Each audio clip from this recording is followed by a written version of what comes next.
Hello guys, আমি শিল্পা আজকে আবার নতুন রেসিপি নিয়ে হাজির হয়েছি। পালং চিকেন। প্রথমে কড়াইতে সর্ষের তেল গরম হতে দিয়েছি।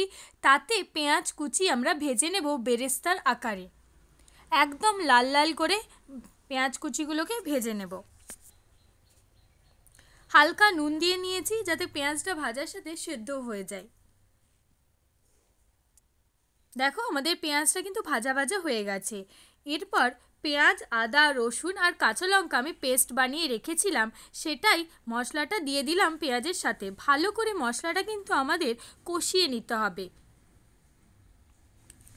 এরপর আমাদের প্রতিদিনের যে মশলা, হলুদ গুঁড়ো, জিরে গুঁড়ো, ধনে গুঁড়ো, লঙ্কা গুঁড়ো ভালো করে দিয়ে আবারও আমি কিন্তু কষিয়ে নেব। এখানে আমার 500 গ্রাম মতো চিকেন, আমি সেই অনুযায়ী মশলা এবং স্বাদ মতো নুন ব্যবহার করেছি। তোমরা তোমাদের চিকেনের পরিমাপ অনুযায়ী কিন্তু সমস্তটা ব্যবহার করবে। দেখো মশলা কিন্তু কষানো হয়ে গেছে, তেল ছেড়ে ছেড়ে আসছে। এরপর আমাদের চিকেনটা দিয়ে দেওয়ার পালা। চিকেনটা দিয়ে কিন্তু মশলার সাথে আবারও ভালো করে কষিয়ে নিতে হবে।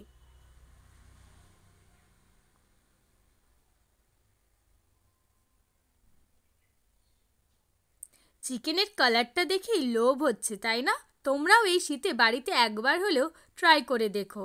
এরপর হাফ কাপ পরিমাণে জল দিয়ে আবারও চিকেনটা আমি নাড়াচাড়া করে নেব। এরপর এটা কিছুক্ষণের জন্য আমি ঢাকা দিয়ে রেখে দেব 10 থেকে 15 মিনিটের জন্য। এরপর ঢাকা খুললেই চিকেন কিন্তু আমাদের সেদ্ধ হয়েই যাবে। এটা যদি রাতের ডিনারে রুটি, লুচি বা পরোটার সাথে কিন্তু জমে যাবে। পর 250 মতো পালং শাক একদম কুচি কুচি করে কেটে রেখেছিলাম, ভালো করে কিন্তু ধুয়ে নিতে হবে। সেটাই চিকেনের উপর দিয়ে দিলাম, ভালো করে মিশিয়ে নিতে হবে। চিকেনটার সাথেই কিন্তু আমাদের শাক সেদ্ধ হয়ে যাবে একদম।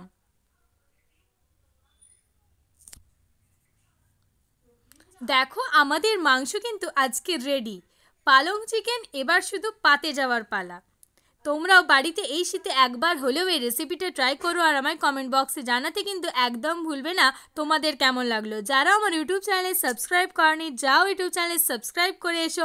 লাইক, শেয়ার, কমেন্ট করতে ভুলবে না। দেখা হচ্ছে আবার কোনো শীতের নতুন রেসিপি নিয়ে।